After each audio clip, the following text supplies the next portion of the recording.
Welcome to Samba Samba. Enjoy the video. You begin by making sure power is stable and the remote is responsive. If batteries are weak, replace them now. Once done, point the remote at the indoor unit within a few meters and press any button to wake the display. Make sure you can change mode or temperature numbers before proceeding. Next, identify the small mode, temp up/down, and a settings or clock button. These are the controls we'll use to switch temperature units. Keep a steady pace. We move to the unit conversion step next. Now you perform the unit change itself.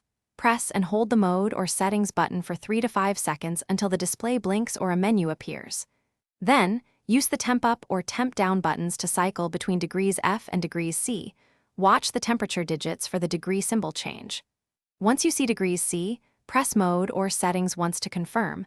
The remote should return to normal control. If the display doesn't change immediately, repeat the hold and toggle sequence slowly and deliberately. To finish, set a target temperature and confirm both remote and indoor unit show degrees C. Operation should be identical to before, just with different units. If the unit still shows Fahrenheit, remove the batteries for 10 seconds, reinsert them, and repeat the hold and toggle procedure. That often clears minor glitches.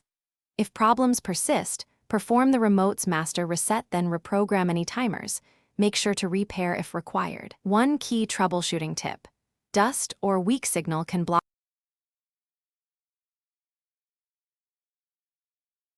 Thanks for watching. Consider subscribing if we helped you.